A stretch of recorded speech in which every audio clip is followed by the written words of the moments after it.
തഹവൂർ റാണയ്ക്ക് വധശിക്ഷ വാങ്ങിക്കൊടുക്കാൻ കഴിയുമെന്ന പ്രത്യാശ തന്നെയാണ് ഇതിനിടയിൽ കേന്ദ്ര സർക്കാർ വൃത്തങ്ങൾ സൂചിപ്പിക്കുന്നത്. അതിനുള്ള ശക്തമായ തെളിവുകൾ തങ്ങളുടെ പക്കലുണ്ടെന്ന് അന്വേഷണ ഏജൻസി തന്നെ പറയുന്നു.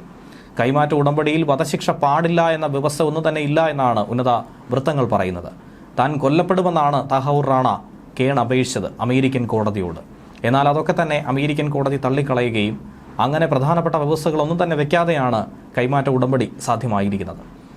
മുംബൈ നഗരം തന്നെ ഏറെ ആശ്വാസത്തോടെയാണ് തഹവൂർ റാണയെ ഇന്ത്യയിൽ എത്തിച്ചതിനെ നോക്കിക്കാണുന്നത്. അന്ന് 166 പേരുടെ ജീവൻ നഷ്ടമായ ഭീകരാക്രമണത്തിലെ മുഴുവൻ ഗൂഢാലോചനയും ഇനി പുറത്തു കൊണ്ടുവരാൻ സാധിക്കും. ഇതിനുശേഷം ലഷ്കർ ഭീകരിലേക്കും പാകിസ്ഥാന്റെ തന്ത്രപരമായ നീക്കങ്ങളിലേക്കുമൊക്കെ തന്നെ കടന്നു കയറാൻ ഇന്ത്യക്ക് സാധിക്കുമെന്നുള്ളതാണ് മറ്റൊരു വസ്തുത. ഏറ്റുമുട്ടലിൻ്റെ ഓർമ്മകൾ ഇപ്പോഴും മഹാനഗരത്തെ വേദനിപ്പിക്കുന്നുണ്ടെങ്കിൽ പോലും തൊട്ടു പിന്നാലെ ഇങ്ങനെയൊരു വാർത്ത കൂടി പുറത്തു വന്നത് ഇന്ത്യയെ സംബന്ധിച്ച് ഏറെ ആശ്വാസകരം തന്നെയാണ്. ചോദ്യം ചെയ്യലിൽ വളരെ പ്രധാനപ്പെട്ട വിവരങ്ങൾ കിട്ടുമെന്നും കേരളത്തെ അടക്കം സംബന്ധിച്ച് വിവരങ്ങൾ തഹവൂർ റാണ തന്നെ സൂചിപ്പിക്കുമെന്ന് തന്നെയാണ് കരുതുന്നത്. മുംബൈ ഭീകരാക്രമണത്തിന് മുൻപ് തന്നെ രാജ്യത്തെ ഒരുപാട് പ്രധാന നഗരങ്ങളിലൂടെ ഇത്തരത്തിൽ തഹവൂർ റാണ യാത്ര ചെയ്ത് കൊച്ചിയിലടക്കം എത്തിയിരുന്നു.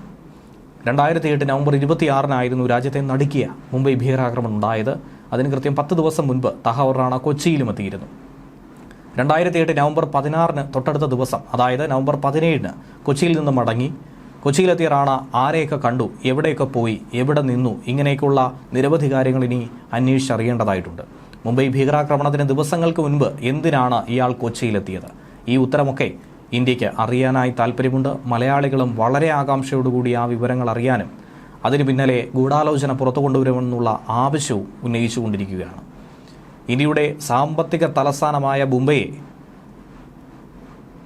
ഏറെ മണിക്കൂറുകൾ നീണ്ട ആക്രമണത്തിന്, 60 മണിക്കൂറോളം നീണ്ട ഈ ആക്രമണത്തിന് ബുദ്ധികേന്ദ്രങ്ങളിലെ ഏറ്റവും പ്രധാനിയായി പ്രവർത്തിച്ച തഹവൂർ റാണയെ ഇന്ത്യക്ക് വിട്ടുകിട്ടിയതിന് പിന്നാലെ പലതരത്തിലുള്ള സംശയങ്ങളും ഉയരുന്നുണ്ട്.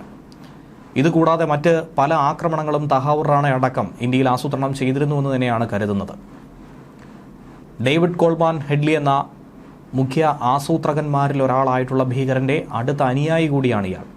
പാക് വംശജനും കനേഡിയൻ വ്യവസായിയുമായിട്ടുള്ള റാണയ്ക്ക് ലഷ്കർ അടക്കമുള്ള ഭീകര സംഘടനകളുമായി ഏറ്റവും അടുത്ത ബന്ധമാണുള്ളത്. ഹെഡ്ലിക്ക് ഇന്ത്യയിലെത്താനും മുംബൈയിലെ ആക്രമണ സ്ഥലങ്ങൾ കാണിച്ചു കൊടുക്കാനും വിസ സംഘടിപ്പിച്ച് നൽകിയതും മറ്റ് ലോജിസ്റ്റിക്സ് സഹായം ചെയ്തു കൊടുത്തതും റാണയുടെ സ്ഥാപനമാണ്. റാണ 2009 ഷിക്കാഗോയിൽ വെച്ച് അറസ്റ്റിലായിരുന്നു. ഇന്ത്യയുടെ വാദം അംഗീകരിച്ച് റാണയെ കൈമാറാൻ അമേരിക്ക 2023 തീരുമാനിച്ചു. അതിനെതിരെ അമേരിക്കയിലെ പല കോടതികളിൽ റാണ പല അപ്പീലുകൾ നൽകി. അതൊക്കെ തന്നെ തള്ളുകയായിരുന്നു. റാണയെ ഇന്ത്യക്ക് വിട്ടു നൽകാൻ കഴിഞ്ഞ ജനുവരി 25 അമേരിക്കൻ സുപ്രീം കോടതിയും അങ്ങനെ അനുമതി കൊടുത്തതോടെയാണ് കേസിൽ ഒരു നിർണായക വഴിത്തിരിവുണ്ടായത്. റാണയെ ഇന്ത്യയിലേക്ക് എത്തിക്കുന്ന ദൗത്യത്തിന് നേതൃത്വം വഹിച്ച NIA ഡയറക്ടർ ജനറൽ സദാനന്ദ് ദത്തയാണ് ആ ചർച്ചകളിൽ ഏറ്റവും വേറിട്ട് നിൽക്കുന്നത്. അതിന് പ്രത്യേകമായ കാരണം കൂടിയുണ്ട്. രാഷ്ട്രപതിയുടെ കയ്യിൽ നിന്നും പോലീസ് മെഡൽ നേടിയ ആ IPSകാരൻ്റെ നിശ്ചയദാർഢ്യവും മരണത്തോട് മല്ലിട്ടുള്ള തിരിച്ചുവരവുമാണ് ഈ കേസിലെ ഏറ്റവും പ്രധാനപ്പെട്ട ഒരു തുമ്പെന്ന് പറയുന്നത്. മുംബൈ ഭീകരാക്രമണ ദിവസം നേരിട്ട് കളത്തിലിറങ്ങി അജ്മൽ കസബ് അടക്കം അബു ഇസ്മയിലിനെതിരെയും ആദ്യമായി നേരിടാൻ ധൈര്യം കാട്ടിയ ഒരു പോലീസ് ഉദ്യോഗസ്ഥൻ കൂടിയായിരുന്നു സദാനന്ദ് ദത്തെ. 26/11 ഭീകരാക്രമണത്തിൽ ധീരമായി പോരാടിയതിന് രാഷ്ട്രപതി പിന്നീട് ധീരതയ്ക്കുള്ള പോലീസ് മെഡലും കൊടുത്തു. ഇപ്പോൾ NIAയുടെ മേധാവി കൂടിയാണ് സദാനന്ദ് ദത്തെ. NIAയെ സംബന്ധിച്ച് ഒരു പുൻതൂവലായി മാറുമ്പോൾ അദ്ദേഹം തന്നെ NIAയുടെ മേധാവിയായി നിൽക്കുന്നു എന്നുള്ളതാണ് ഇതിനെ ശ്രദ്ധേയമാക്കി മാറ്റുന്നത്. തഹവൂർ ഹുസൈൻ റാണയെ ഇന്ത്യക്ക് കൈമാറുന്നതിലേക്ക് അമേരിക്കയെ നയിച്ചത് NIA നടത്തിയിട്ടുള്ള തെളിവുകളും തുടരന്വേഷണവും പ്രധാനപ്പെട്ട വാദങ്ങളുമായിരുന്നു. അതിന് നേതൃത്വം കൊടുത്തതാകട്ടെ മുംബൈ ഭീകരാക്രമണത്തെ തന്നെ നേരിട്ട, മാരകമായി പരിക്ക് സംഭവിച്ച് മരണമുഖത്ത് നിന്നും തിരികെ കയറി വന്ന പഴയ IPS ഉദ്യോഗസ്ഥനും. മുംബൈ ഭീകരാക്രമണം നടക്കുന്ന സമയത്ത് മുംബൈ സെൻട്രൽ റീജിയന്റെ അഡീഷണൽ പോലീസ് കമ്മീഷണറായിരുന്നു സദാനന്ദ് ദത്തെ. അന്ന് അദ്ദേഹം അവിടെ സേവനമനുഷ്ഠിക്കുമ്പോഴായിരുന്നു സ്ത്രീകൾക്കും കുട്ടികൾക്കുമുള്ള കമാൻഡ് ആൽബ്ലഡ് ഹോസ്പിറ്റലിൽ 2 തീവ്രവാദികൾ പ്രവേശിച്ചു എന്ന വിവരം കിട്ടിയത്. അതിനെ തുടർന്ന് വളരെ വേഗത്തിലായിരുന്നു അദ്ദേഹം സംഭവസ്ഥലത്തേക്ക് പാഞ്ഞെടുത്തത്. കെട്ടിടത്തിൽ കടക്കാനായി ശ്രമിച്ചപ്പോൾ അജ്മൽ കസബ് എറിഞ്ഞ ഒരു ഗ്രനേഡ് വെറും 3 അടി അകലെ വീണ് പൊട്ടിത്തെറിച്ചു. അദ്ദേഹത്തോടൊപ്പം ഉണ്ടായിരുന്ന സബ് ഇൻസ്പെക്ടർ പ്രകാശ് മോർ സംഭവ സ്ഥലത്ത് തന്നെ കൊല്ലപ്പെട്ടു. എന്നാൽ ഗുരുതരമായി പരിക്ക് സംഭവിച്ചിട്ടും സദാനന്ദ് ദത്തെ പിന്മാറാൻ ഒരടി പോലും തയ്യാറായില്ല. ഭീകരരെ പിടിച്ചേ അടങ്ങൂ, അവരെ വകവരുത്തിയ ശേഷം മാത്രമാണ് മറ്റ് വിശ്രമമെന്ന് പറഞ്ഞുകൊണ്ട് 40 മിനിറ്റ് നേരമാണ് അദ്ദേഹം ഭീകരരുമായി ഏറ്റുമുട്ടിയത്. നിരവധി വെടിയുണ്ടകൾ അദ്ദേഹത്തിന് നേരെ എത്തിയെങ്കിൽ പോലും ധീരതയോടെ അതിനെയൊക്കെ തന്നെ നേരിട്ടു. ഭീകരർ എറിഞ്ഞ ഗ്രനേഡ് അദ്ദേഹത്തിന്റെ അടുത്ത് വെച്ച് വീണ്ടും പൊട്ടിത്തെറിച്ചപ്പോൾ സാരമായി പരിക്ക് സംഭവിച്ച് മാരകമായി മുറിവേറ്റു. കടുത്ത രക്തസ്രാവമുണ്ടായി. സദാനന്ദ് ദത്തെ വീണതോടെ അജ്മൽ കസബും അബു ഇസ്മയിലും ആശുപത്രി വിട്ട് ഓടി രക്ഷപ്പെടുകയായിരുന്നു. തൊട്ടടുത്തുണ്ടായിരുന്ന സുരക്ഷാ ഉദ്യോഗസ്ഥർ വളരെ വേഗത്തിൽ തന്നെ അദ്ദേഹത്തെ ആശുപത്രിയിൽ എത്തിച്ചു. എന്നാൽ പിന്നീട് ജോലിയിലേക്ക് അദ്ദേഹത്തിന് പ്രവേശിക്കാൻ വളരെ നാളത്തെ ചികിത്സ തന്നെയായിരുന്നു അനിവാര്യമായി വന്നത്.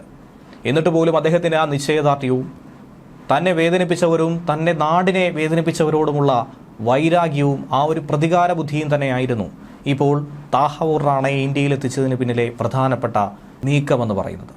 1990 ബാച്ചിലെ മഹാരാഷ്ട്ര കേഡറിൽ നിന്നുള്ള IPS ഉദ്യോഗസ്ഥനാണ് സദാനന്ദ് ദത്തെ. വളരെ പാവപ്പെട്ട കുടുംബത്തിലെ ഒരു വീട്ടുജോലിക്കാരിയായ അമ്മയുടെ മകനാണ് അദ്ദേഹം. ചെറുപ്പം മുതൽ തന്നെ പത്രവിതരണം അടക്കം ചെയ്തുകൊണ്ട് അദ്ദേഹം പഠനവും മറ്റ് ചിലവുകൾക്കുള്ള പണവും കണ്ടെത്തി. പഠിക്കണമെന്നും ഒരു പോലീസ് ഉദ്യോഗസ്ഥനാകണമെന്നും നാടിനെ സേവിക്കണമെന്നുമുള്ള നിശ്ചയദാർഢ്യം. IPS നേടിയതിനു ശേഷം മുംബൈ പോലീസിലും സെൻട്രൽ ബ്യൂറോ ഓഫ് ഇൻവെസ്റ്റിഗേഷൻ CBIയിലും പ്രധാന സ്ഥാനങ്ങളാണ് അദ്ദേഹം അലങ്കരിച്ചിട്ടുള്ളത്. മഹാരാഷ്ട്ര തീവ്രവാദ വിരുദ്ധ സ്ക്വാഡിന്റെ തലവനായും മീര ഭയാനന്ദർ വസായ് വിരാർ മേഖലയിലെ ആദ്യത്തെ പോലീസ് കമ്മീഷണറായും അദ്ദേഹം നിയമിതനായി. 2023 സദാനന്ദ് ദത്തെ NIAയുടെ ഡയറക്ടർ ജനറലായി നിയമിതനായത്. അതിനുശേഷം അന്നു മുതൽ ഇന്നുവരെ റാണയെ എങ്ങനെ ഇന്ത്യയിലെത്തിക്കണം, അതിനുവേണ്ടി ഏതു തരത്തിൽ പോരാടണമെന്നുള്ള ദൗത്യത്തിന് പിറകെയായിരുന്നു. അതേസമയം ഇപ്പോൾ ഇന്ത്യയിലെത്തിച്ച മുംബൈ ഭീകരാക്രമണ കേസിലെ പ്രതിയായ താഹവൂർ റാണയ്ക്കെതിരെ ഗുരുതരമായ കണ്ടെത്തലുകൾ NIA നടത്തിയിട്ടുണ്ട്. റാണയ്ക്ക് മുംബൈ ഭീകരാക്രമണത്തിൽ പങ്കുള്ള ഡേവിഡ് ഹെഡ്ലി അയച്ച ഇമെയിലുകൾ NIA സംഘം വീണ്ടെടുത്തത് കോടതിയിൽ തന്നെ ഹാജരാക്കിയിട്ടുണ്ട്.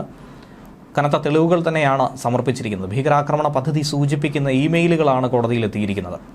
18 ദിവസം കഴിഞ്ഞ് ആവശ്യമെങ്കിൽ വീണ്ടും കസ്റ്റഡി അപേക്ഷ നൽകും. ഇപ്പോൾ 18 ദിവസത്തേക്കാണ് കസ്റ്റഡി അപേക്ഷ നൽകിയിരിക്കുന്നത്. ദേശീയ സുരക്ഷാ ഉപദേഷ്ടാവ് അജിത് ഡോവൽ ചോദ്യം ചെയ്യൽ നിരീക്ഷിക്കാനൊപ്പമുണ്ടാകും.